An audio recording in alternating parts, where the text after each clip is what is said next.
Selamat malam teman-teman semuanya yang sudah bergabung bersama kami di Code Lab episode kali ini. Oke, mungkin buat teman-teman nih yang mungkin eh, sambil menunggu juga ya buat teman-teman yang lain, boleh nih diajak-ajak ya yang belum join, teman-temannya yang mungkin sedang tertarik gitu terkait dengan UI UX atau mungkin yang lagi cari tahu tentang apa itu UI UX, boleh nih diajakin ya guys yang belum pada join gitu ya untuk segera join karena nanti kita akan mulai buat lab-nya sebentar lagi. Jadi ayo diajak nih teman-teman yang mungkin belum join dan teman-teman yang mungkin udah join boleh dipersiapkan ya untuk nanti kita di kontennya. Suara saya terdengar ya, aman ya.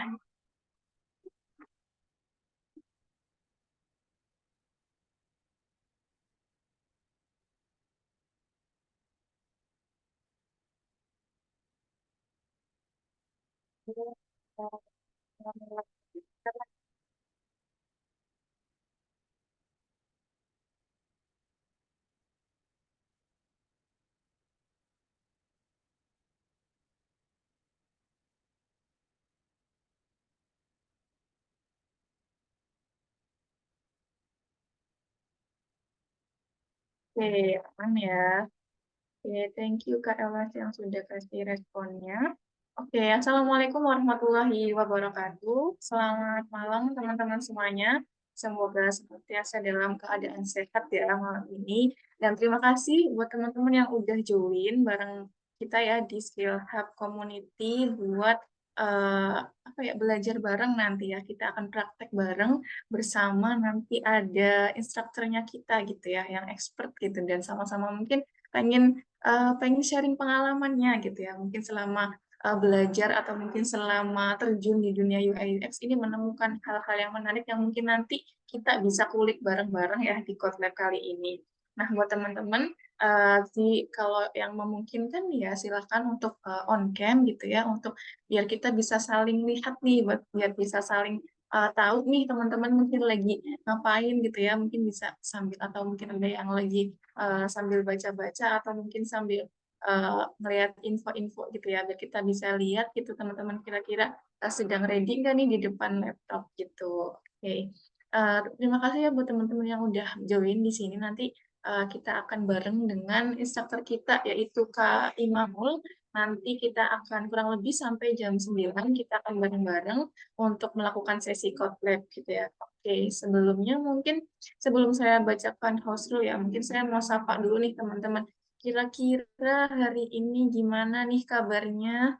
Apakah semuanya dalam keadaan sehat, baik, itu moodnya gimana untuk hari ini gitu ya? Boleh dong kasih responnya di chat ya, di chat Zoom-nya.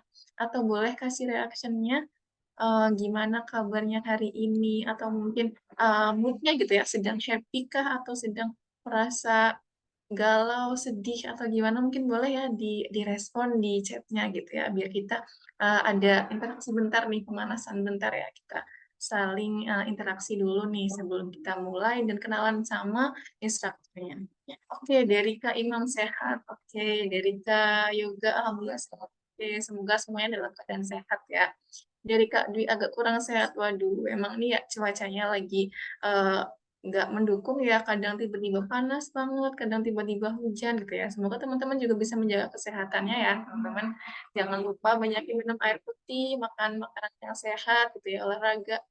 Oke, sehat nih dari Kak Adit ya, lagi ngeteh, wah mantap nih. Sambil ngeteh, sambil ikut lab ya, Kak Adit. Oke, terima kasih teman-teman yang udah respon di chat ya. Oke, kita mungkin kenalan dulu nih, kita sapa dulu sama instruktur kita di Code Lab kesempatan kali ini. Halo Kak Imam. Oke, halo teman-teman. Halo juga Kak Resti. Gimana nih kabarnya Kak Imam hari ini?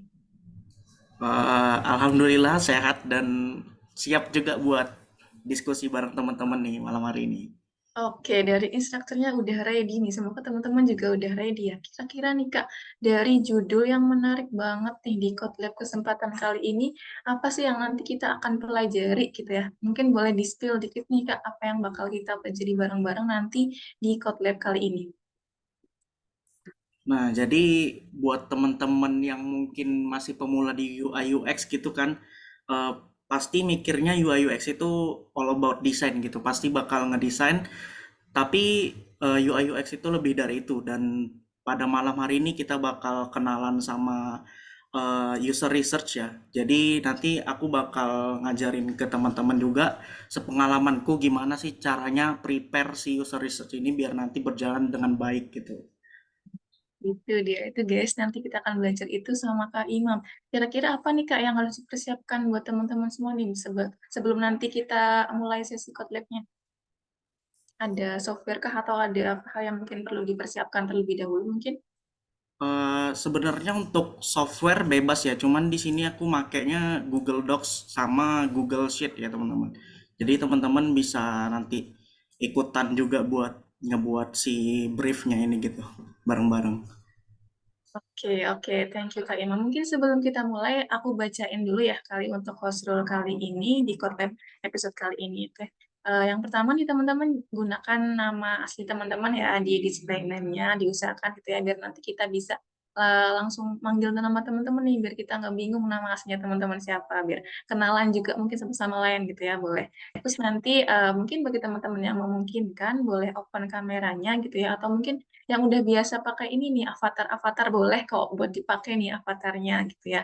Terus nanti kalau misalkan ada pertanyaan gitu ya selama sesi code lab boleh ditulis aja di kolom chat gitu, atau mungkin yang penasaran pengen langsung berinteraksi sama instrukturnya boleh nanti raise hand-nya aja, nanti kita kasih kesempatan buat open-nya gitu.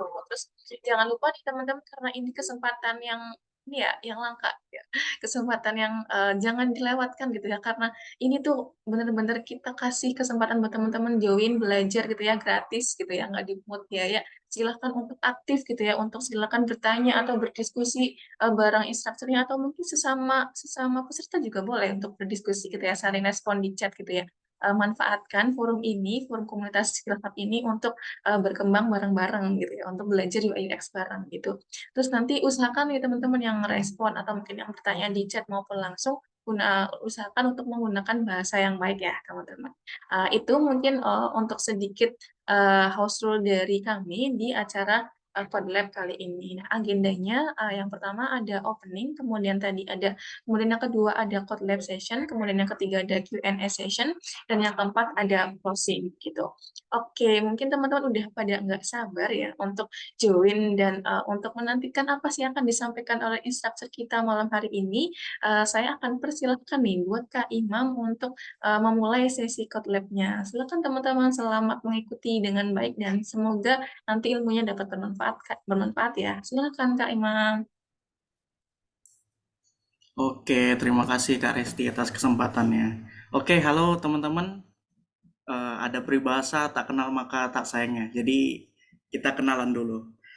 Kenalin, namaku Al Imamul dan aku salah satu eh, organizer di Skill Hub, dan kebetulan aku juga interest di UI UX ya teman-teman. Dan disclaimer juga di sini aku belum jadi profesional gitu. Jadi mungkin teman-teman ada yang ilmunya lebih dari aku gitu. Nanti kita diskusi bareng aja gitu. Atau mau nambahin dari materiku atau mengkoreksi gitu boleh juga ya. Nah, jadi di sini kita samain persepsi dulu ya teman-teman. Tentunya di sini teman-teman ada yang baru mulai, ada juga yang udah jago, tapi kayak kita mulai dari basic aja gitu ya, biar teman-teman bisa pada paham materi malam hari ini. Jadi untuk mulai dari basicnya itu eh, aku bakal bawain sedikit teori buat teman-teman.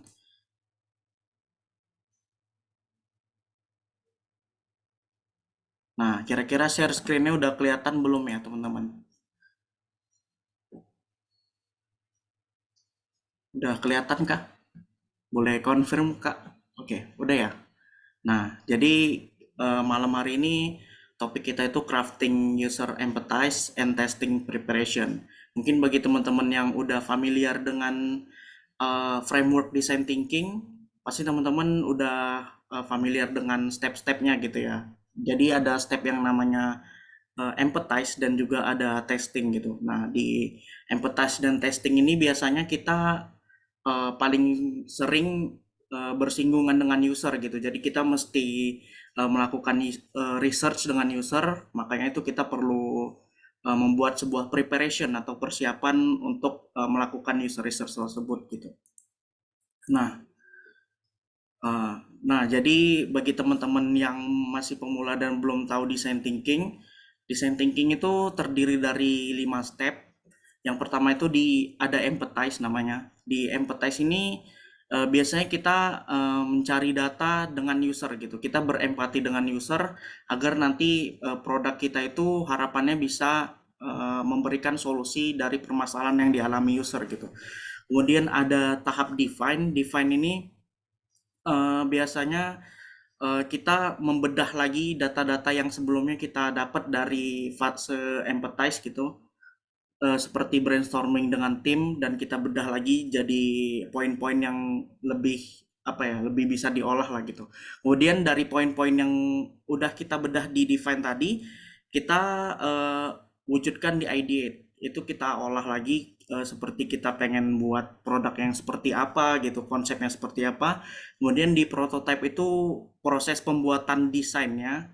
Jadi nanti bakal ada desain yang berupa prototype seperti aplikasi jadinya gitu ya, tapi masih berupa prototype. Kemudian prototype itu akan kita tes lagi ke user gitu, apakah usernya udah eh, merasa tercukupi gitu atau ada yang masih kurang dari prototype yang kita buat gitu. Nah, jadi sebenarnya untuk user research itu dilakukan di mana sih? Sesuai dari bagian ini ya, katanya user research itu bisa dilakukan di empathize, bisa juga di define, bisa juga di ideate, bisa juga di prototype, dan bisa juga di test gitu ya. Nah, jadi sesuai kebutuhan dari tim gitu. Kira-kira di step mana gitu memerlukan data yang lebih, maka kita perlu melakukan user research gitu ya teman-teman. Tapi untuk malam ini kita bakal fokus ke yang empathize dan test, yaitu di fase yang paling awal dan paling akhir, karena biasanya di dua fase ini bisa dibilang yang paling wajib gitu ya, harus ada si user research-nya gitu. Kemudian kita masuk ke fase empathize. Apa sih tujuan dari empathize gitu? Nah, jadi di sini dibilang tujuan dari empathize itu membantu desainer untuk menemukan the views and needs, apa yang pandangan dan kebutuhan dari target user kita dengan melakukan sebuah research sebelum kita mendefine problem statement and conducting ideation gitu. Jadi di empathize ini kita berusaha menggali info dari user, kira-kira problem seperti apa yang mereka alami dan produk seperti apa yang kira-kira bakal hadir menjadi solusi bagi mereka. Kemudian ada beberapa cara untuk melakukan empathize. Yang pertama itu analyze analytical data. Jadi analytical data itu bisa berupa kayak data-data dari yang sebelumnya gitu, seperti mungkin data revenue gitu, atau mungkin data-data mungkin kayak grafik kenapa misalnya bulan ini pengguna kita turun gitu dan lain-lainnya. Kemudian ada user survey. User survey itu ya biasalah bagi teman-teman ya yang mungkin bentukannya kayak Google Form gitu ya. Teman-teman pasti udah sering ngisi. Nah, jadi user survey itu sifatnya dia asinkronus gitu ya. Jadi eh, kita ngasih link ke responden, kemudian responden mengisinya gitu. Kemudian untuk in-depth interview itu interview one on one antara dari pihak desainer dengan si user gitu atau si responden, dan kita bakal ngobrol-ngobrol buat nyari info dari si respondennya ini. Kemudian ada FGD atau focus group discussions. Nah, jadi FGD ini bisa dibilang mirip dengan in-depth interview. Bedanya FGD ini dilakukan dia nggak one on one, tapi dari kita sebagai desainer dengan sekaligus beberapa responden gitu, bisa mulai dari 2 sampai 5 responden sekaligus gitu ya. Nah, kemudian kita masuk ke fase testing. Kalau tadi empathize itu di awal, testing ini di akhir ya. Nah, jadi testing ini ada tujuannya, yaitu untuk memberitahu user kita tentang desain kita, apakah desain kita itu udah bisa solve atau udah bisa mengatasi masalah mereka atau belum gitu. Apa sih yang kita lakukan di testing? Yang pertama itu evaluate each solution idea with testing.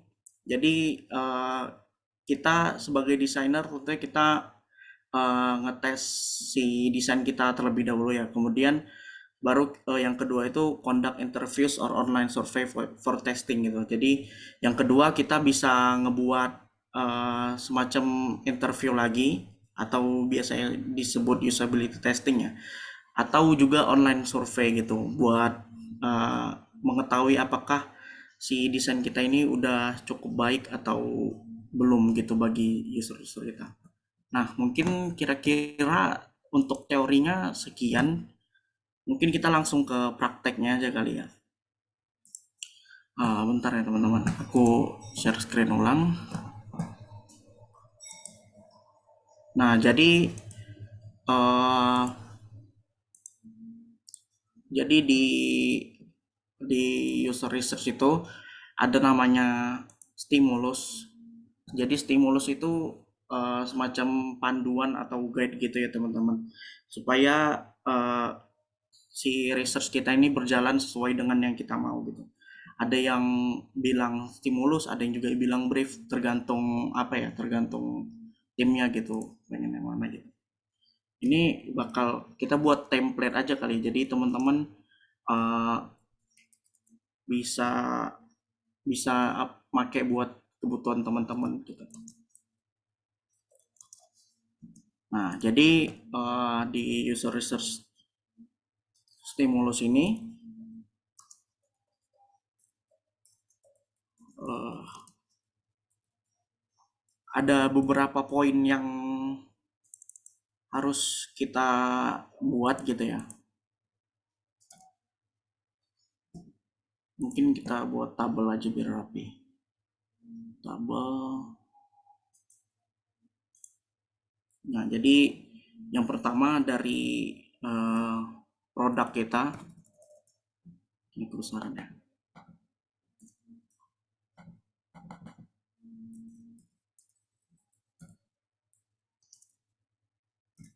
Bahasa Indonesia aja deh.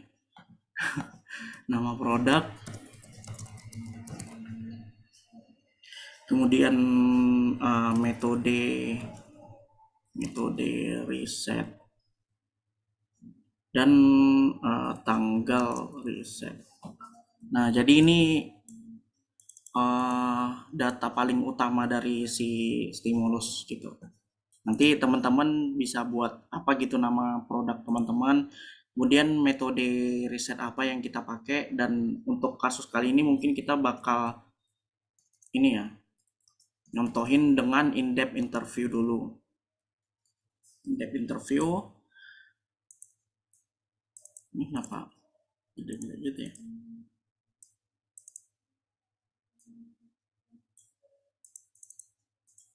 Nah, kemudian yang pertama teman-teman harus buat itu namanya research objective.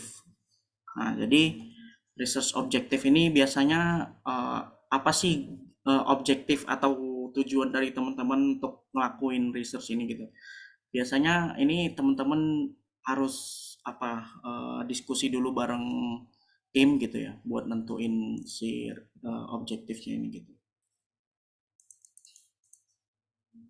Mungkin kita buat contoh aja objektifnya itu eh, mencari tahu eh, mencari tahu kebutuhan kebutuhan mencari tahu permasalahan yang dialami oleh user gitu misalnya. Kemudian mencari tahu solusi apa yang diinginkan oleh user gitu. Nah, ini bisa ditambah lagi gitu, atau boleh dua atau tiga sih biasanya gitu. Kemudian setelah research objektif, teman-teman harus nentuin lagi yang namanya responden kriteria. Nah, jadi apa sih responden kriteria ini? Nah, responden kriteria ini teman-teman eh, harus bisa menempatkan produk teman-teman itu ke kriteria responden yang gimana gitu. Sebagai contoh, mungkin kalau mau sebut merek kali ya. Kalau dari bank BCA gitu kan.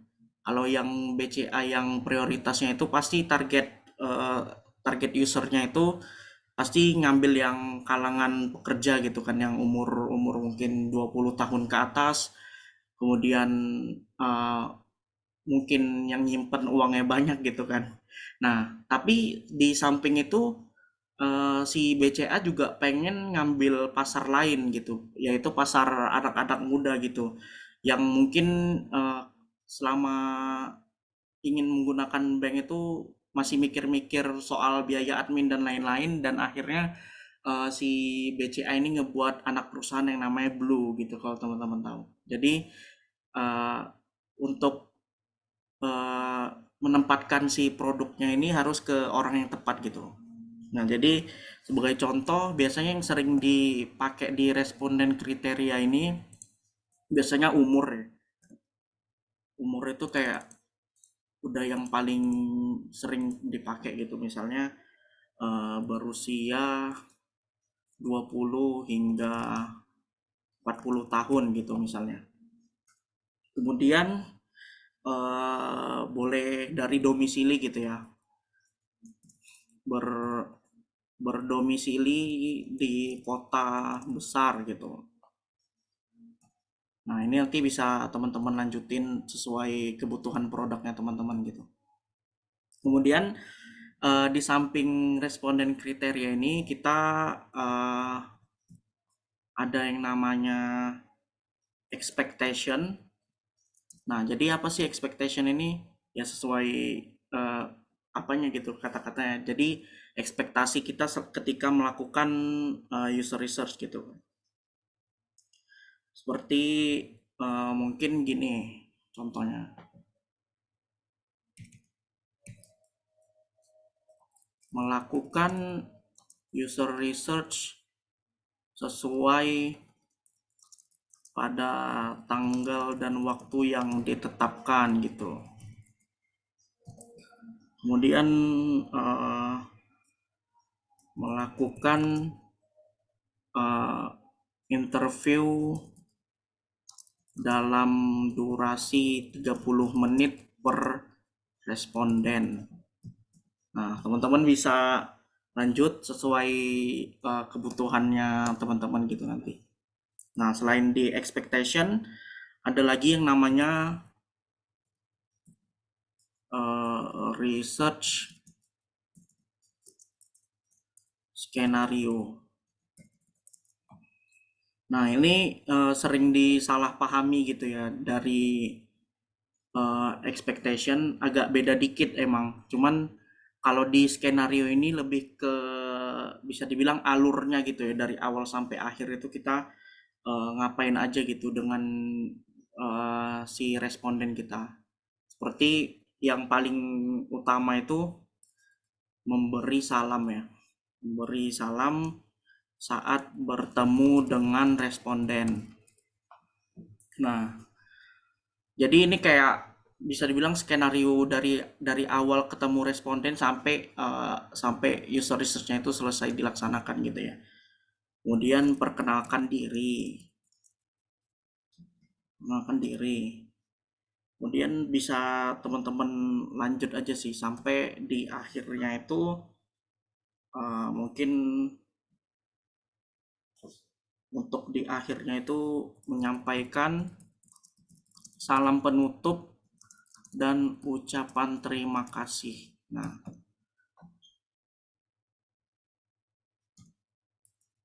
kira-kira gini sih untuk research skenario-nya. Jadi, fungsi si research skenario-nya ini supaya eh, si user research kita ini nggak lari kemana-mana gitu, tapi tetap on track gitu ya teman-teman.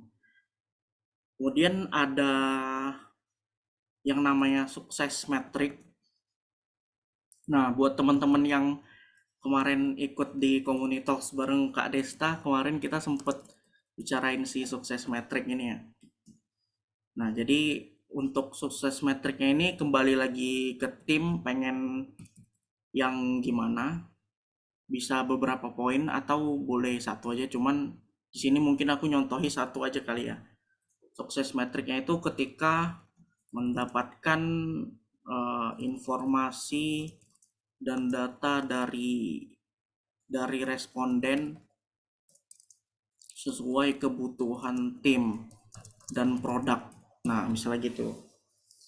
Nah, ini untuk si user research stimulusnya itu kira-kira gini.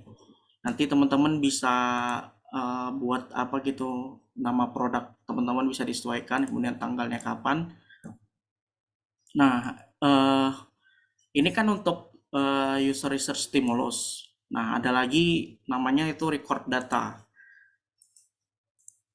Jadi teman-teman pas ngelakuin si research itu, teman-teman pasti perlu untuk mencatat gitu kan, eh, apa aja yang di info yang diberikan oleh user gitu, supaya teman-teman nggak ketinggalan infonya. Emang kalau misalnya teman-teman membuat si researchnya ini online, emang bisa di record sih, atau mungkin kalau misalnya offline juga tetap bisa kayak kita record video atau audio gitu, tapi kayaknya akan lebih bagus kalau misalnya ada lagi backup untuk langsung dicatat gitu ya teman-teman.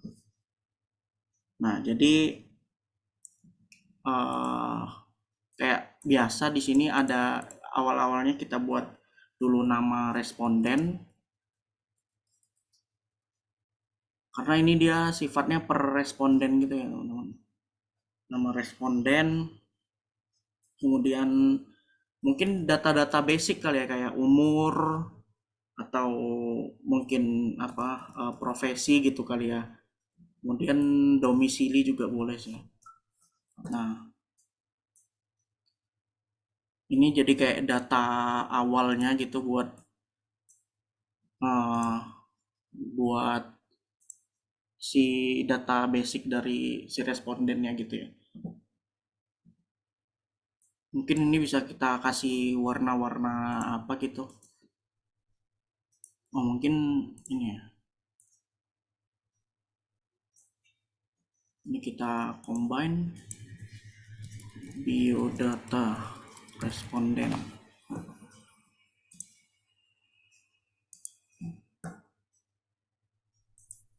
Kita buat ke tengah. Nah,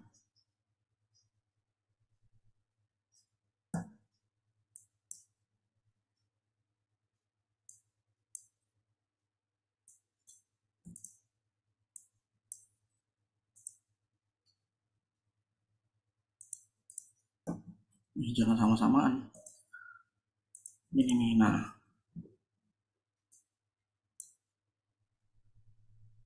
eh,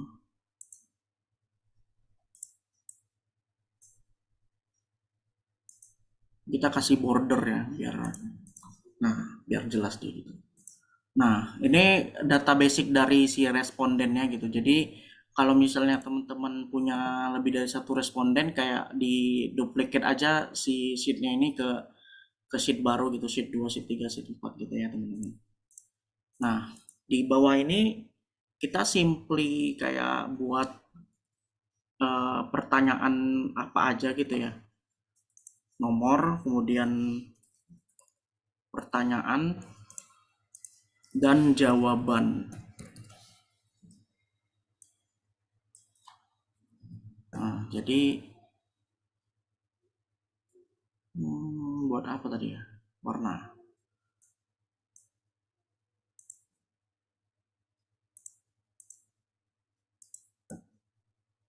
Mungkin kita kasih lebar kali ya.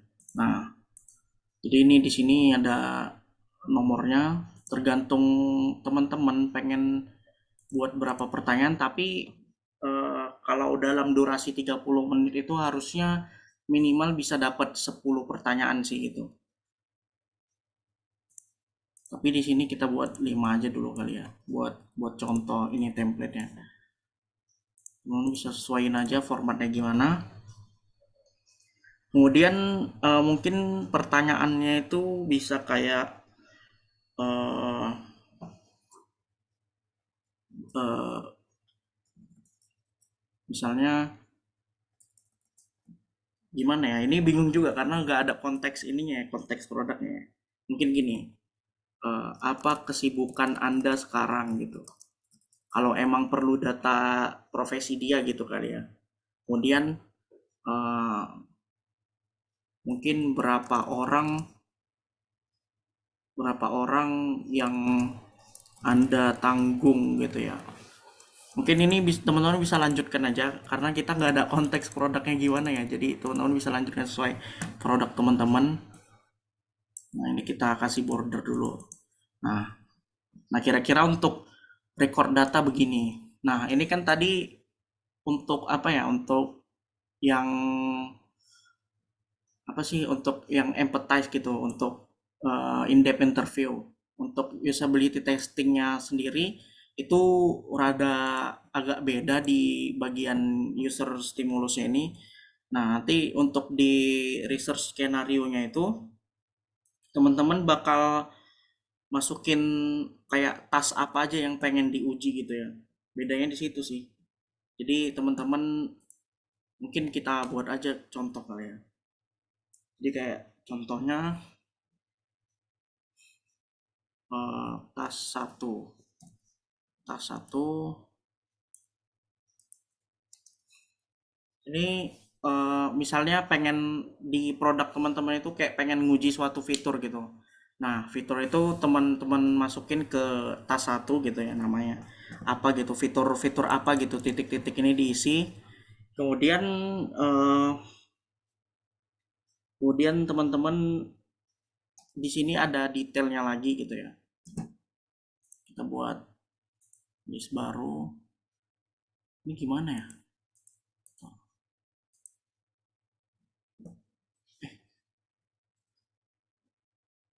Membuat digeser gini aja kali. Nah, misalnya eh, tanyakan kendala selama eh, menyelesaikan tas. Kira-kira kendalanya apa aja tuh gitu yang dialami sama si usernya. Supaya jadi feedback kita juga gitu kan. Kemudian tanyakan tingkat kesulitan. Sebenarnya ini bisa fleksibel lagi ke kebutuhan timnya teman-teman gitu. Tapi di sini aku nyoba sesuai dengan pengalamanku gitu ya. Dulu aku ngebuatnya kayak gini sih dengan tim gitu. Pertanyaan yang ditanyain. Kemudian bisa tanyakan feedback ataupun perbaikan terhadap desain. Nah, ini walaupun mereka memberi feedback tapi nggak selalu harus kita buat gitu, harus kita turuti gitu ya, karena kan mereka orang awam gitu, sementara yang ngerti desainnya itu kita. Jadi nanti feedback ini dikumpulin aja dulu, kemudian di brainstorming lagi gitu bareng tim, apakah harus kita implementasiin atau enggak gitu. Nah, kemudian ada satu hal yang penting itu teman-teman untuk si eh, apa sih namanya? Untuk si ini kan in-depth interview nanti ini teman-teman copy aja gitu ya. Copy terus kalau yang ada tasnya ini atau ntar aku buatin template baru sih. Tapi ini di sini kita biar nggak makan waktu nggak usah buat template baru. Jadi nanti untuk si UT-nya atau usability testing itu biasanya ada dua metrik yang dipakai gitu. Ada SEQ atau SUS. Nah, bedanya apa? Kalau SEQ ini atau kepanjangannya itu sistem sistem eh sim aduh lupa aku SEQ apa. Single is question. Nah, single is question itu kita kayak nanya ke user kira-kira rating dari yang kita lakuin itu dari nilai 1 sampai 7 itu kira-kira dikasih skor berapa gitu sama mereka. Kemudian ada SUS juga, bedanya dengan SEQ. Untuk SUS ini dia sistem usability scaling kalau nggak salah ya. Nah, jadi di SUS ini dia nilainya dari 1 sampai 10 gitu. Nah, masing-masing ada kelebihan dan kekurangannya. Kalau untuk si SEQ ini dia dari 1 sampai 7 itu, dengan satu artinya paling buruk, kemudian dua artinya buruk, tiga sedikit buruk, kalau empat netral, kalau lima sedikit baik, enam baik, dan tujuh itu paling baik gitu. Nah, karena dia ada tujuh, jadi kelebihannya itu dia ada nilai tengah buat netral gitu. Jadi kalau misalnya si user kita nggak nggak ngerasa desain kita itu bagus ataupun buruk, alias di tengah-tengah gitu, jadi dia bisa jawab netral gitu ya dengan menjawab skor 4 gitu. Sementara kalau SUS itu kelebihannya karena dia dari 1 sampai 10, tentunya orang-orang lebih familiar gitu ya dari skor 1 sampai 10. Jadi eh, kemudian kelebihan dari 1 sampai 10 itu juga bisa kita ubah ke dalam bentuk persen dengan lebih mudah gitu ya. Jadi kalau misalnya dia ngejawab 7/10, ya berarti 70% gitu. Itu sih kelebihannya. Tapi menurutku kita lebih lebih bagus ngambil SEQ aja kali. Jadi kita buat eh, tanyakan eh, tingkat kegunaan dan kemudahan dalam menyelesaikan task dengan single is question. Kemudian kita buat skalanya dari 1 sampai 7. Atau ini kalau teman-teman udah familiar dari skala 1 sampai 7 ini disebut juga dengan Likert scale. Nah, jadi kira-kira untuk si uh, testing tadi kita tambahin di research skenario-nya itu task ini ya, kayak per task ini. Ini masih task satu, tergantung nanti produk teman-teman itu pengen menguji beberapa task gitu. Bisa mungkin aja bisa 3 sampai 5 gitu. Jadi ini kayak teman-teman copy aja gitu template-nya. Nah, itu buat si stimulus UT. Kemudian untuk record data UT dia agak sedikit beda, mungkin di bagian sini tetap sama ya. Di bagian biodatanya ini bisa di duplicate aja sih. Nah, duplicate.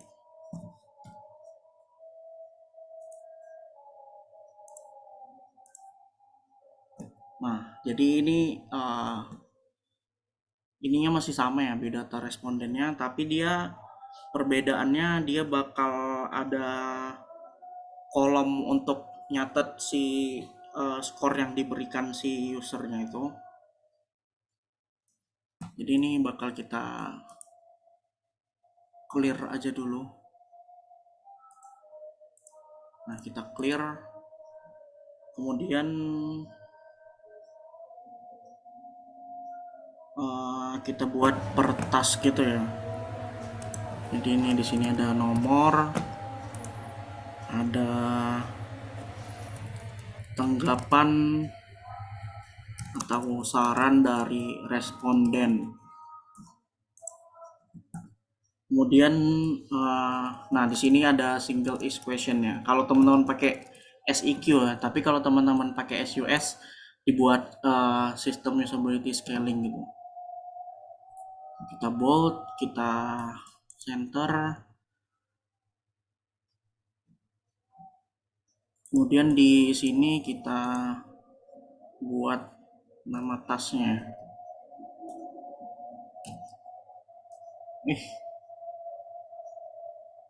Tas satu, tas satu mengenai apa gitu ya, mau uji fitur apa.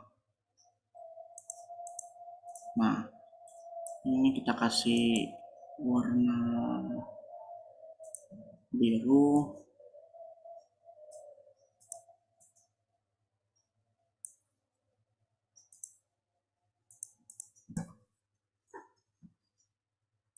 Nah, ini mungkin buat sampai 5 kolom aja gitu, jaga-jaga kalau tanggapan dari usernya banyak gitu ya.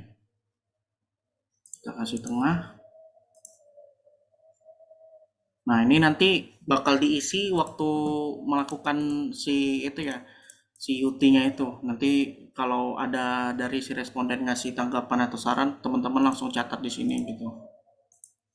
Kemudian di sini kita bakal buat si single is question-nya itu, kita merge ya. Kemudian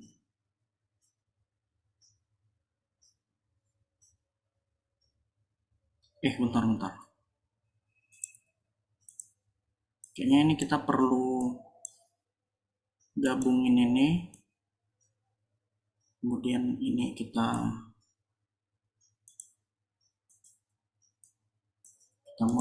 merge. Ini dua kita merge juga. Nah, jadi di sini kita bakal buat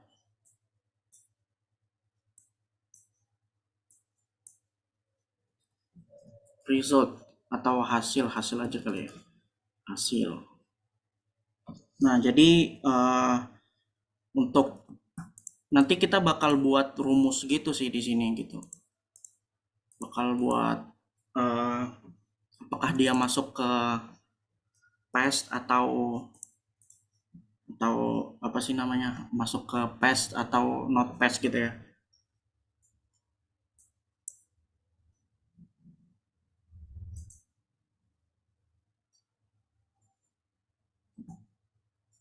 Wait, bentar. Aku matiin share screen dulu deh.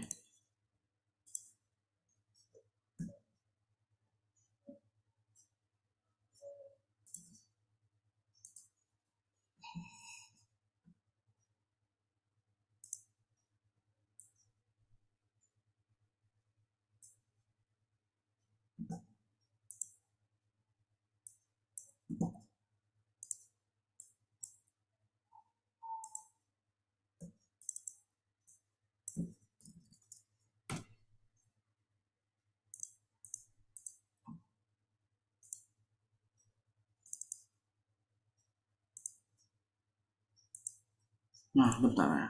Kita share screen lagi.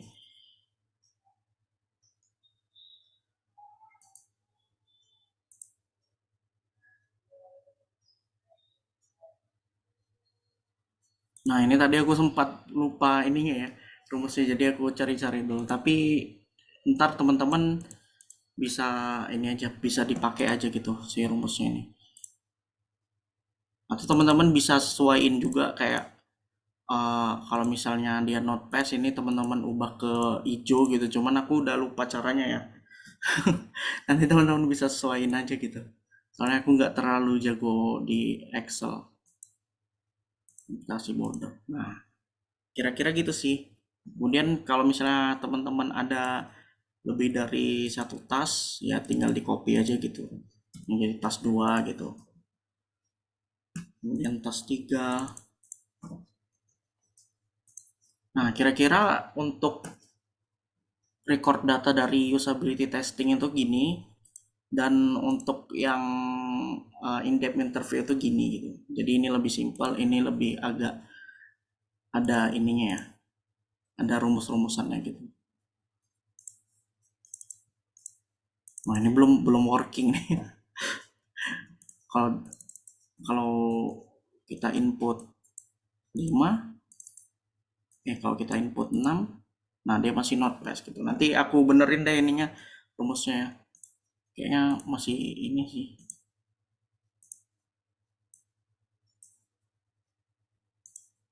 Oh, udah.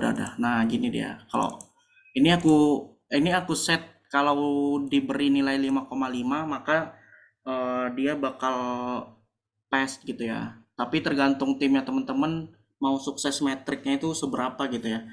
Oh ya, untuk di UT juga ada tambahan sukses metrik, yaitu misalnya mendapatkan, kalau tadi 5,5 berarti di sini kita buat 5,5 ya. Mendapatkan SEQ 5,5 di setiap task gitu. Nah, kira-kira Itu aja sih. Dari aku mungkin aku balikin lagi ke moderator Kak Resti, boleh langsung masuk ke sesi selanjutnya.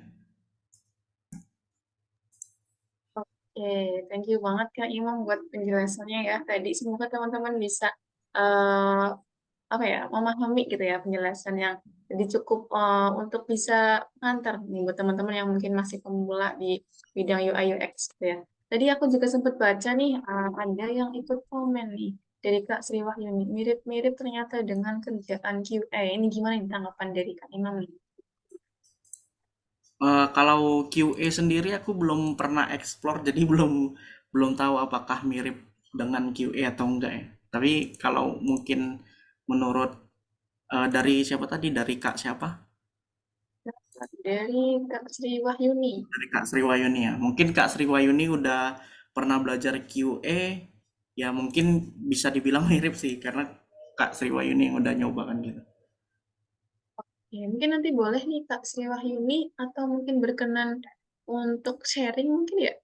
Siapa tahu bisa ngasih sedikit gambaran gitu. Kok mirip-mirip dengan QA itu mungkin boleh diceritakan. Boleh mungkin kalau berkenan on mic ya. Kalau nggak mungkin boleh di chat gitu Kak.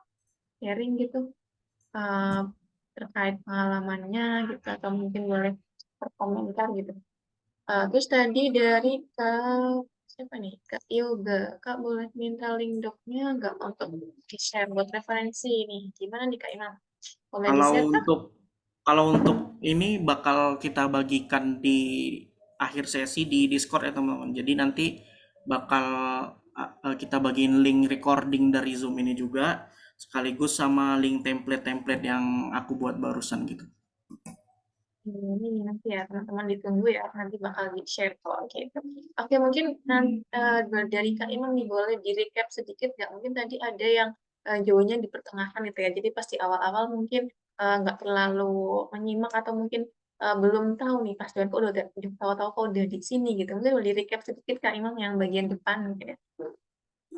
Mungkin recapnya itu kita hari ini belajar gimana mempersiapkan untuk empathize dan testing. Jadi teman-teman mungkin kalau yang udah explore UI UX di basic-basicnya itu pasti teman-teman mengenal istilah design thinking gitu kan. Nah, biasanya di design thinking itu kita bersinggungan dengan responden atau user secara langsung itu di tahap awal dan tahap akhir, yaitu di tahap awal itu namanya empathize dan di tahap akhir itu namanya testing gitu. Nah, jadi di sesi malam hari ini tadi aku udah ngajarin ke teman-teman gimana caranya nyiapin si stimulus supaya ketika melaksanakan si user research-nya itu bisa berjalan on track gitu ya, nggak melebar kemana-mana, dan kemudian nyiapin juga yang namanya record data yaitu untuk mencatat info-info atau data-data yang diberikan oleh si responden kita untuk bisa kita simpen gitu ya biar nanti kita bisa olah di agar berguna untuk produk kita gitu, perkembangan produk kita. Ya, tentang tadi yang Kak Imam sampaikan. Mungkin boleh nih teman-teman kalau ada pertanyaan langsung aja ya di kolom chat gitu. Atau mungkin ada yang mau sharing atau mau sekedar apa menyapa mungkin boleh gitu ya. Boleh-boleh aja kita santai-santai aja nih. Kalau mau ada yang mau bertanya terkait dengan tadi yang Kak Imam sampaikan mungkin boleh di bagian mana mungkin tadi Kak mungkin kurang jelas atau mungkin bertanya di bagian ini tadi rekomendasinya gimana disampaikan aja ya teman-teman. Kita kasih kesempatan nih buat teman-teman untuk bertanya gitu. Oke, sambil menunggu nih pertanyaan dari teman-teman. Dari Kak Siwah ini lagi nih, PM juga mirip-mirip job desk-nya Kak. Oke, mungkin ada kesamaan ya, atau mungkin itu sebuah kerja tim kah Kak? Dari Kak Ima mungkin ada pandangan itu terkait UI UX, PM, dan tadi ada QA gitu. Nah, jadi bentar mungkin aku mau share screen kali ya. Eh, aku siapin, sebenarnya bukan siapin sih, cuman aku pengen nunjukin ke teman-teman hubungan antara si PM, mana ya, bentar aku buka-buka dulu.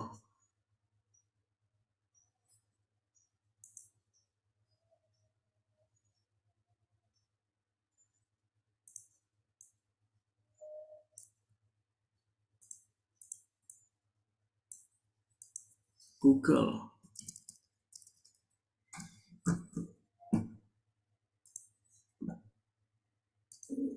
Nah, ntar aku share screen.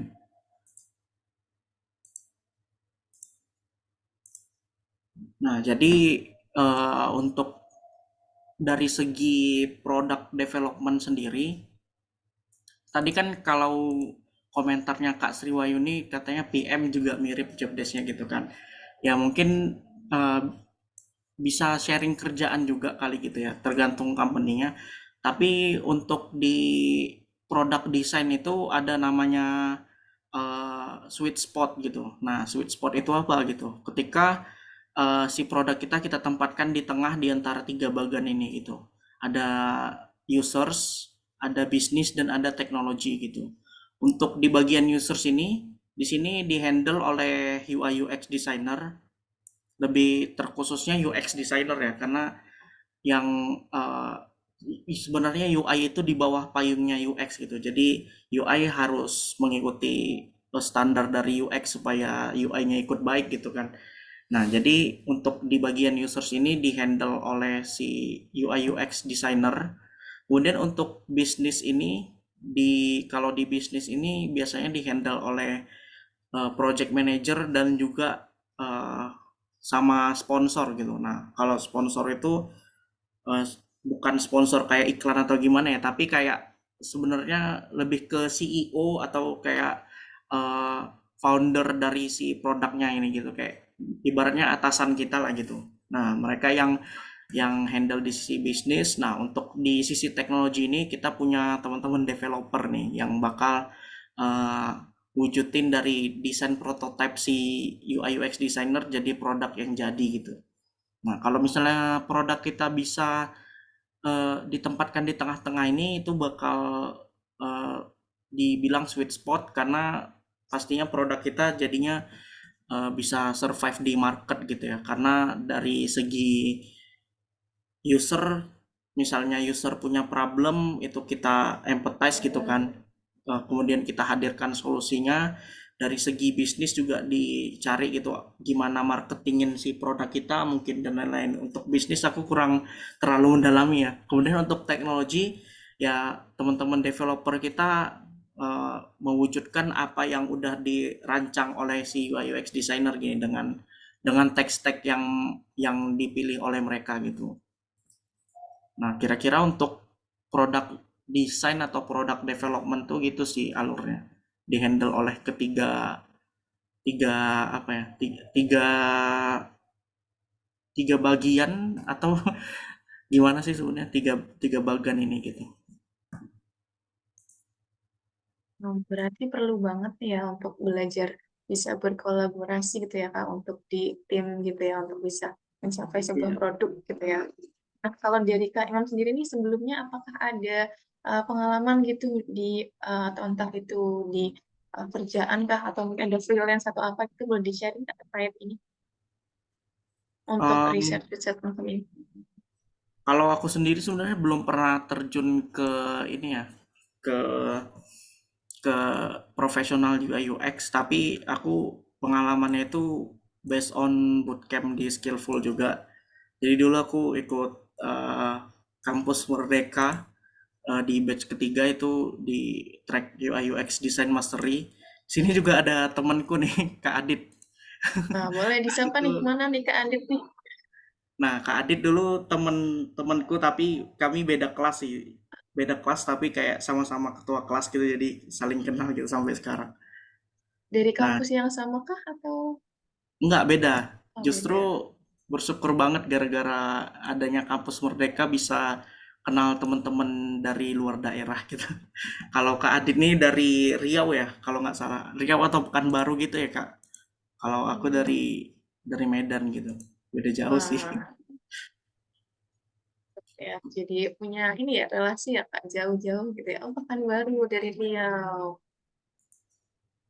Nah, selain dari bootcamp tadi aku eh, pernah ikut jadi UI designer juga di PKL sih di pusat sistem informasi di kampusku gitu selama sebulan. Kira-kira pengalamanku masih sedikit itu sih teman-teman. Jadi kita di sini sama-sama belajar. Mungkin teman-teman ada yang udah lebih banyak pengalamannya, mungkin bisa ikut sharing atau mungkin nambahin materi yang barusan aku kasih gitu. Iya, kita sambil belajar bareng aja ya gitu, teman-teman ya, buat wadah kita saling apa ya, meningkatkan aja nih, ternyata melengkapi gitu ya. Mungkin ternyata teman-teman yang udah pernah belajar UI UX gitu ya, ternyata terus join di sini, oh ini belum apa ya, belum pernah didapatkan, atau ternyata ada hal baru yang teman-teman dapatkan kan. Semoga itu bisa jadi hal yang apa ya, improve buat teman-teman gitu ya, walaupun cuma 1% gitu kan, lumayan gitu ya, kita progresnya nggak harus yang banyak-banyak gitu ya tiap hari, tapi minimal kita tiap hari ada hal baru nih yang kita pelajarin. Saya juga ini nih tertarik nih sama bagaimana sih uh, dalam suatu belajarnya Kak Imam nih gitu, untuk bisa apa ya, menerapkan mungkin explore gitu tentang hal-hal yang sekarang Kak Imam sedang jalani gitu, tentang UX. Kira-kira tuh apa sih yang menjadi apa ya, motivasinya Kak Imam nih, kayak hal yang membuat tertarik banget sama UI UX tuh apa nih Kak Imam? Sebenarnya aku tertarik dengan UI UX itu karena aku basicnya generalis sih gitu. Jadi aku kayak belum belum ada expertise dimanapun gitu. Dan kemudian waktu semester 3 aku sempat ikut mata kuliah yang namanya Human Computer Interaction, atau bahasa Indonesia itu interaksi manusia dan komputer. Jadi itu bisa dibilang menerapkan UI UX gitu. Lebih tepatnya UX sih. Gimana caranya supaya interaksi antara manusia dan komputer itu jadi baik gitu. Ketika manusia menggunakan komputer, kalau di masa modern ini kan pengennya yang mudah gitu kan. Cuman kalau di masa lalu tentunya kan kalau kita pakai komputer itu bayangannya susah gitu kan. Jadi di situ fungsi dari belajar human computer interaction itu untuk mempermudah interaksi antara manusia dan komputer. Nah, dari situ aku mulai tertarik gitu kan buat explore, dan ternyata basic dari si human computer interaction ini di UI UX gitu.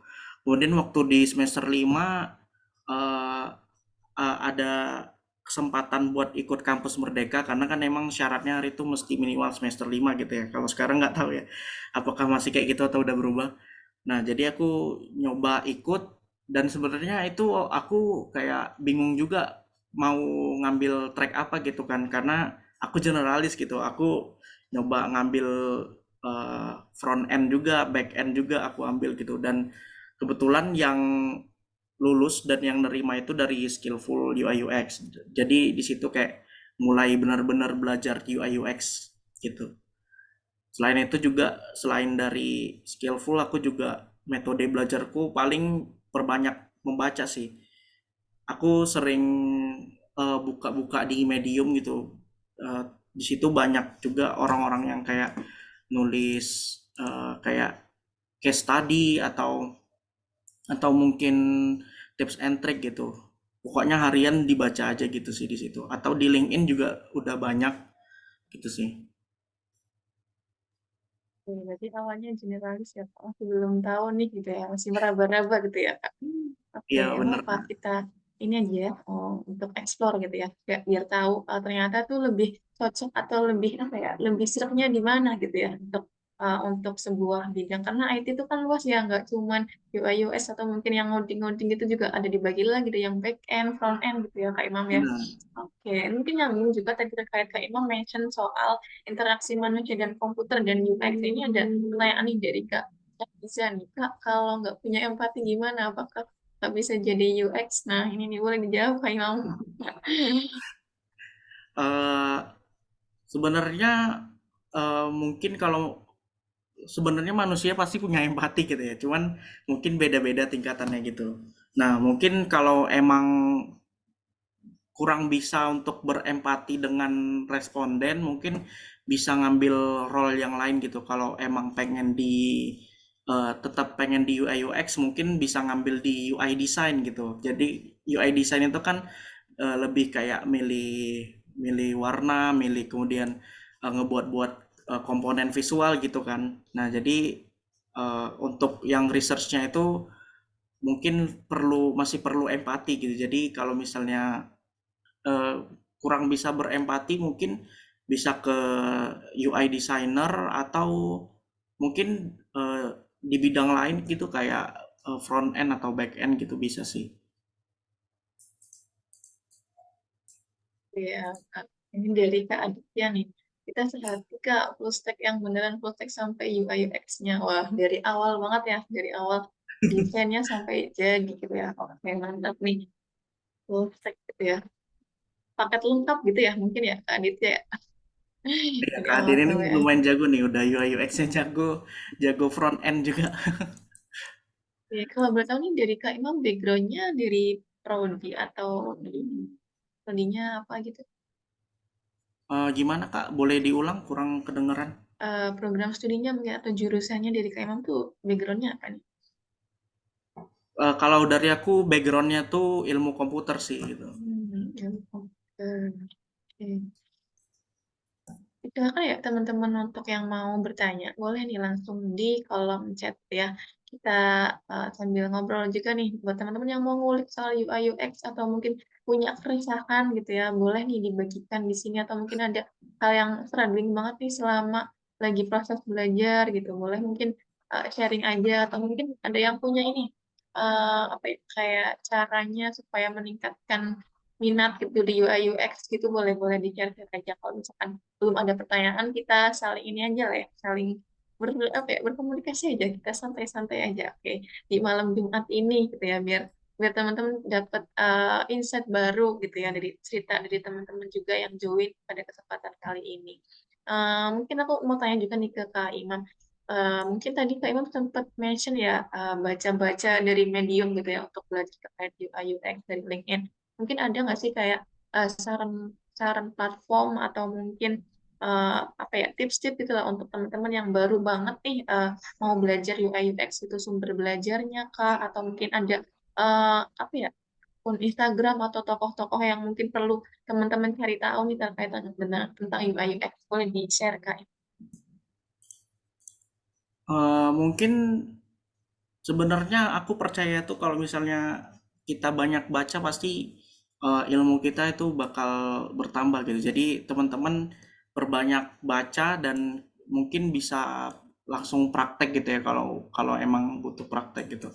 Nah, kalau untuk saran tempat baca, kalau dari aku sih Medium karena emang dari Medium itu dia algoritmanya lumayan bagus gitu ya. Jadi kalau misalnya kita sebenarnya kan Medium itu platform nulis bebas gitu kan, nggak hanya UI UX. Tapi kalau kita sering melihat konten-konten UI UX, dia bakal nyaranin ke kita itu yang seputaran UI UX. Kemudian dari Medium juga bagusnya itu ada fitur namanya Medium Daily Digest gitu. Jadi dia ngirim email ke kita setiap harinya untuk ngasih artikel-artikel yang bisa dibilang jadi rekomendasi mereka gitu buat kita baca. Jadi setidaknya kita dalam sehari kita ngebaca satu gitu ya. Kemudian selain dari Medium tadi, untuk di LinkedIn juga banyak sih teman-teman kayak forum forum atau grup gitu ya kalau di LinkedIn istilahnya. Kurang ngerti aku. Tapi pastinya di situ mereka banyak yang kayak content creator yang bahas UI UX. Jadi kayak ada yang berbentuk video, ada yang berbentuk artikel gitu juga. Kemudian untuk kalau yang mau yang lebih teoritis bisa di nngroup.com itu sebenarnya udah ada sih aku share di Discord di yang bagian channel materials and recordings untuk yang Community Talks episode lalu bareng Kak Desta itu itu dikasih Kak Desta gitu ya eh, platform buat baca namanya nngroup.com sama interactiondesign.org gitu. Jadi itu berdua kayak teorinya itu kayak lebih mendalam gitu ya dibanding Medium dengan LinkedIn tadi gitu. Kira-kira itu sih Kak.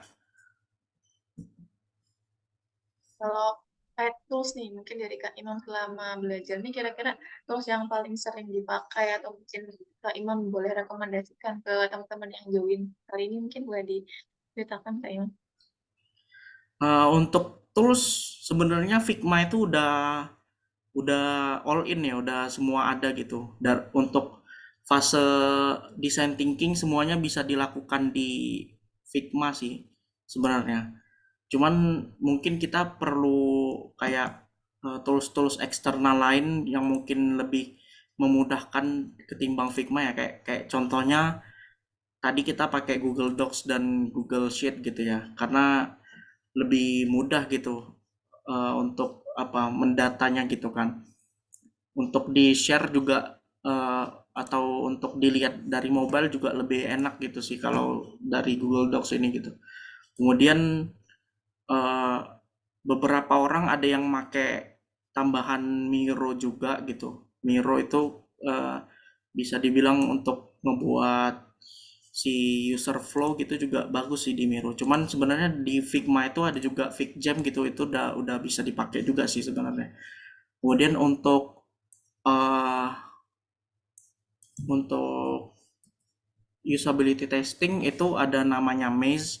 Maze itu dia fiturnya lebih lengkap ketimbang ketimbang di Figma ya. Dia kayak ada heat map gitu kalau nggak salah. Cuman aku belum pernah make sih karena selama ini eh, yang aku kan masih tahap belajar dan aku masih belum terlalu perlu data-data heat map gitu sih. Jadi masih make Figma prototype biasa gitu.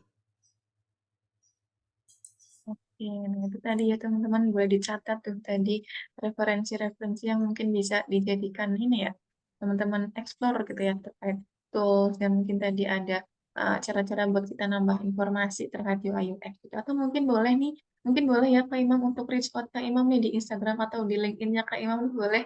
Siapa tahu ada yang mau ngobrol-ngobrol sama Kak Imam boleh di-share mungkin Instagramnya apa atau LinkedIn-nya gitu untuk saling connect nanti sama teman-teman yang join pada kesempatan kali ini.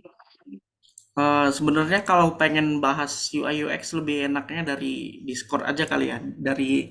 Dari channelnya UI UX di server Skill Hub Community itu biasanya aku lumayan fast respon, atau kalau misalnya kalian mau lebih private gitu ya boleh via DM.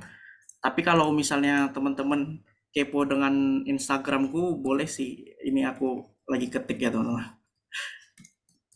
Saya nih Aku teman-teman bakal kita ngetik bisa, iya nih bisa Instagram dan tanya-tanya LinkedIn. langsung. Boleh nih buat nambah koneksi ya teman-teman. Ya teman-teman feel free buat follow atau connect. Ntar kalau misalnya aku nggak connect back atau nggak follow back bisa DM aja gitu ya. Atau boleh teman-teman mungkin share aja link buat LinkedIn-nya gitu ya ke sini di kolom chat. Terus siapa tahu mau dari satu sama lain antar partisipan nih mau saling connect gitu ya buat nambah koneksi gitu ya. Siapa tahu punya ketertarikan yang sama gitu. Nanti bisa saling lihat fit-fitnya gitu kan. Nah itu kan lumayan nih untuk ini jadikan Code Lab ini bukan hanya cuma belajar tapi kita juga menambah koneksi gitu ya. Boleh kalau mau promo-promo LinkedIn-nya di kolom chat boleh silakan di-share aja ya teman-teman. Oke, ini ada pertanyaan nih dari Kak Yoga. Kak izin bertanya, bagaimana cara mencari partisipan dalam user research? Apakah ada minimal? Nah, silahkan nih Kak Imam. Jawab. Kalau nyari partisipan mungkin karena aku belum pernah profesional kali ya. Jadi aku belum terlalu tahu, tapi kalau misalnya selama masa pembelajaran gitu aku nyarinya ya kayak nanya-nanya ke teman gitu, nanya-nanya ke forum gitu siapa yang kira-kira memenuhi kriteria. Kita pengen minta tolong buat apa gitu, buat mereka dijadiin respondennya kita gitu. Atau mungkin kalau misalnya skala profesional pasti kalau ngelakuin user research pasti si respondennya ini mesti kita kasih reward juga gitu kan, entah e-wallet atau gimana gitu kan supaya mereka mau juga gitu. Kemudian untuk minimal user sebenarnya untuk yang paling optimal itu sebenarnya minimal 5, karena kalau misalnya kurang dari 5 itu data yang kita dapat bakal kurang tentunya. Cuman kalau misalnya lebih dari 5 itu peningkatan kualitas data yang kita dapat itu udah nggak signifikan lagi dari effort yang kita keluarin gitu. Jadi mungkin bisa 5. Cuman kalau buat belajar-belajar sih satu aja sebenarnya cukup sih gitu. Kira-kira gimana dari Kak Yoga? Apakah udah kejawab atau mau ada pertanyaan lanjutan? Silakan Kak Yoga boleh di chat. Oke, jelas ya Kak Yoga. Boleh nih. Mungkin mungkin ini nggak sih Kak, kalau semakin banyak itu semakin bagus itu Kak atau gimana? Semakin banyak yang berpartisipasi gitu. Jadi dia ada kayak grafiknya gitu ya. Mungkin aku pengen nunjukin sekalian. Ntar aku siapin. Ya, teman-teman yang mau share LinkedIn-nya di kolom chat share aja nggak apa-apa. Nanti siapa tahu aku connect juga nih. Siapa tahu nih buat nambah koneksi juga sama teman-teman. Boleh di share aja ya di kolom chat dan yang mau bertanya silakan bertanya di kolom chat ya. Ini kita share screen. Silakan. Nah, kira-kira share screen udah kelihatan belum? Udah ya? Nah, jadi dia ada grafiknya itu kayak gini tuh Kak. Jadi kalau kenapa 5 user itu udah cukup buat testing atau buat empathize gitu. Karena dari 0 ke 5 itu kenaikannya signifikan gitu. Kenaikannya lumayan gitu lonjakannya dari 0% ke sekitaran 85% kali gini ya. Setara di sini gitu kan. Tapi kalau misalnya udah masuk ke 6 ke apalagi ke sana-sana, itu effort yang kita keluarin besar tapi kualitas yang kita dapetin itu udah nggak ini udah nggak terlalu signifikan lagi kayak yang 0 ke 5 gitu. Jadi mungkin kalau mau lebih dari 5 mungkin mentok-mentoknya 7 aja kali gitu ya. Jadi di sini gitu. Karena daripada kita keluarin effort banyak tapi eh, problem yang kita temuin kayak itu aja gitu. Karena kan eh, biasanya kalau misalnya satu user ngalami problem itu pasti dia ceritanya hal yang kemungkinan mirip-miripnya itu kan tinggi gitu kan. Nah, jadi kalau misalnya kita 5 gitu, mungkin kita dapat varian yang berbeda-beda. Tapi kalau misalnya udah lebih dari 5 itu kayak variannya itu kayak berulang-ulang aja gitu loh. Jadi kayak effort kita keluar banyak tapi yang kita dapetin udah nggak banyak lagi gitu jadinya. Mungkin kira-kira gitu sih.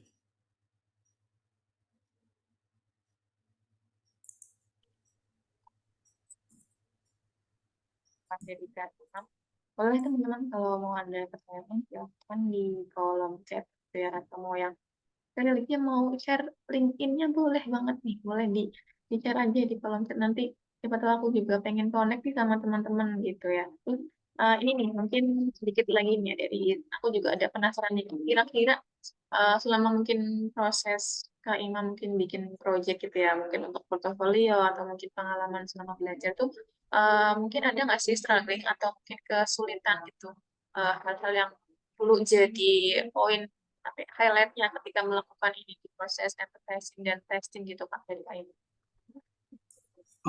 Untuk problem biasanya paling sering ditemuin iya sih di empathize dan di testing karena kita harus nyari responden dan itu nggak bisa sembarang responden harus responden yang sesuai dengan kriteria kita gitu. Nah di situ biasanya paling struggling. Kemudian eh, ada sih struggling satu lagi selain di situ, cuman kayaknya aku aja yang ngalami karena aku generalis gitu. Jadi di setiap tahap design thinking itu kayak aku ngambil ngambil part yang besar gitu dibanding tim-timku karena aku lumayan generalis gitu. Jadi kayak sebenarnya kan even teman-teman milih UI UX desain untuk didalemin itu sebenarnya itu teman-teman belum belum bisa dibilang apa ya belum bisa dibilang expertise di situ karena sebenarnya UI UX ini juga ada terbagi lagi jadi beberapa role gitu kan kayak ada misalnya UX researcher, ada UX designer, ada UX writer gitu, ada juga UI designer gitu. Nah, jadi teman-teman bisa mungkin bisa pilih salah satu role ini supaya kayak eh, nggak apa ya nggak kebanyakan kerja kayak aku gitu. Jadi lebih terfokus mendalami salah satu dan juga tentunya kalau bicara soal karir lebih apa gitu ya, lebih tepat aja gitu. Karena kalau misalnya teman-teman ngambil generalis gitu, kemudian ada lowongan UX writer misalnya. Nah, teman-teman kan generalis, sementara dia mintanya kayak yang expert di UX writer, itu kemungkinan teman-teman buat kepilih itu mungkin kecil gitu, karena teman-teman nggak fokus ke UX writer, tapi juga fokus ke yang lain-lain juga gitu. Gitu sih kalau dari aku struggle-nya. Ya, itu dia dari Kak Imam ya sekalian. Jadi teman-teman boleh mengambil ini hikmahnya kayak ya gitu ya, supaya nanti bisa semakin fokus nih kira-kira mau kemana nih arahnya gitu ya buat teman-teman nanti. Jadi semakin fokus belajarnya nggak lebar-lebar gitu ya, jadi semakin dalam gitu ya dan pengetahuan keterampilannya gitu. Oke, mungkin ini ada pertanyaan lagi nih Kak Imam dari Kak Rahmat Akbar. Bagaimana caranya fokus belajar pemrograman dan bagaimana caranya menghilangkan rasa jenuh dan bosan pada saat belajar pemrograman. Nah, ini mungkin boleh dibagikan tipsnya nih Kak Imam, biar nggak apa ya nggak gampang bosan dan nggak gampang jenuh gitu saat belajar gitu. Kita di sini UI UX design nggak ada pemrograman sih, cuman kalau mungkin ini bisa kita bawa ke ranah yang lebih general gitu ya, gimana caranya fokus belajar sesuatu bidang gitu kali ya, dan bagaimana caranya menghilangkan rasa jenuh dan bosan pada saat belajar suatu bidang gitu. Nah, jadi kalau dari cara aku pribadi, gimana caranya fokus itu kita harus milih satu bidang yang emang kita suka gitu. Jadi kalau misalnya kita suka bidang yang ingin kita dalami itu pastinya kita nggak ngerasa nggak ngerasa hilang fokus gitu belajar ke yang lain-lain gitu ya mungkin. Kemudian untuk menghilangkan rasa jenuh dan bosan ya mungkin balik lagi ke pribadinya teman-teman sendiri pengen pakai caranya gimana, karena kan tiap orang pasti beda-beda gitu kan metodenya. Kalau dari aku sendiri paling ya break bentar gitu kayak sekitar 5 sampai 15 menit gitu. Mungkin main-main sosmed atau main game bentar gitu sih kalau dari aku buat ngilangin jenuh. Tapi itu kita harus tetap set timer gitu ya. Jadi jangan sampai bablas lebih dari si timernya itu, karena kalau misalnya udah bablas dikit aja ntar jadi males buat ngelanjutin produktif lagi gitu. Kira-kira gitu sih kalau dari aku. Gimana nih Kak?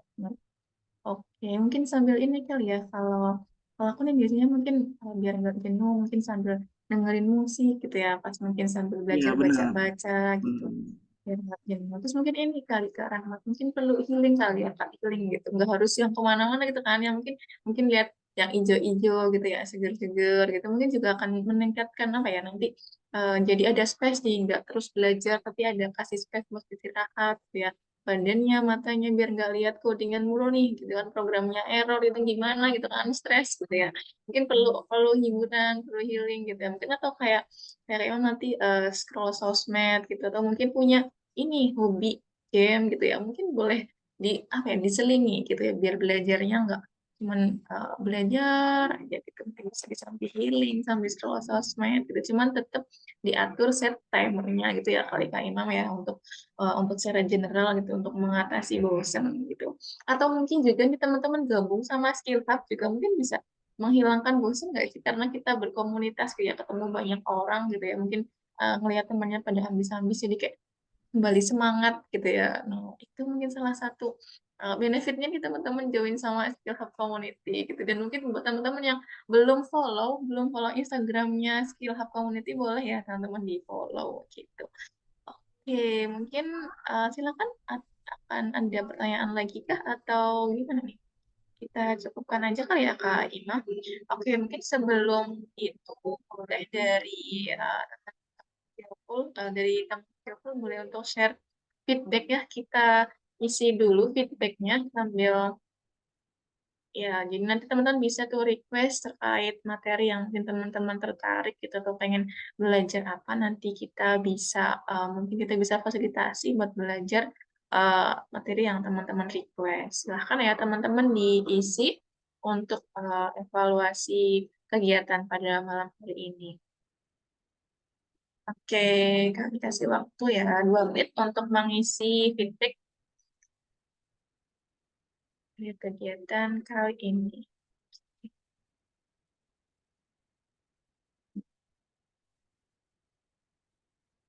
lihat gaji. Oke. Jadi Kak Riza biar nggak bosan mungkin ini ya lihat range gaji profesi programmer berapa gitu ya. Jadi nggak jadi bosan nih langsung semangat gitu ya. Jadi kasih warnanya pet. Oke mungkin ini ya sambil jaga lilin kali ya sambil biar nggak bosan gitu Kak. Gitu. Oke silakan ya jangan lupa teman-teman diisi feedbacknya.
Oke, thank you ya buat teman-teman yang udah ngisi feedback. Oh, mungkin boleh nih teman-teman yang ready untuk on cam kita dokumentasi sebentar ya buat mungkin ada yang mau ini kebutuhan Insta Stories gitu ya.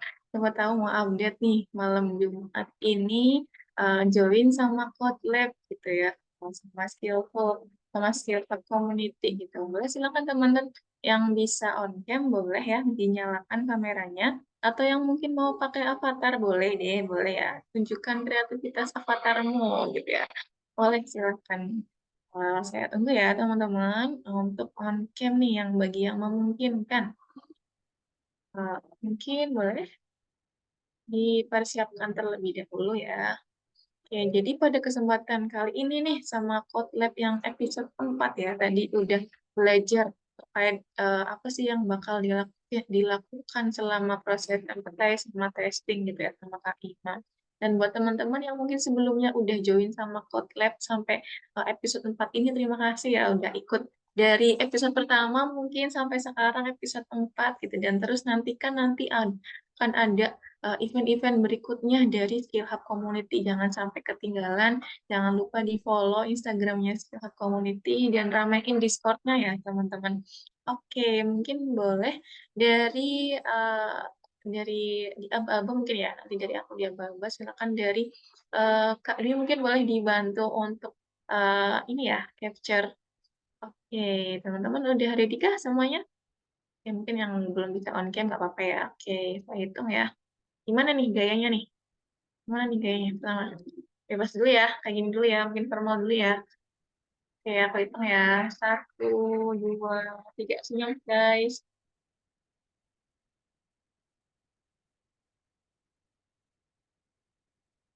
Oke, mungkin ganti gaya nih. Gimana nih? Kayak apa nih Kak Imam? Mungkin ada rekomendasi gaya Kak Imam? Gimana Kak Kalau Imam? aku biasa gaya ngasih jempol aja sih. Oke, gaya ngasih jempol ya guys. Boleh nih. Silahkan guys, jempolnya nih yang on cam. Oke, satu, dua, tiga. Oke, ada yang kasih reaction jempol, bagus nih Kak Yoga.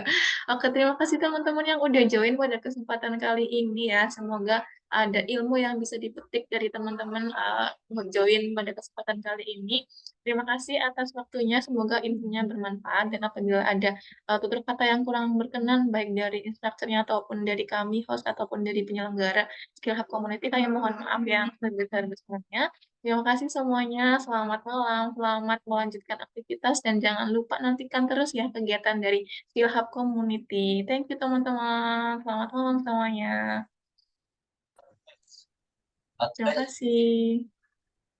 Datang lagi seperti biasa yang paling standar style.css betul sekali kayak gitu. Oke, kalau udah kayak gini yang index.html kita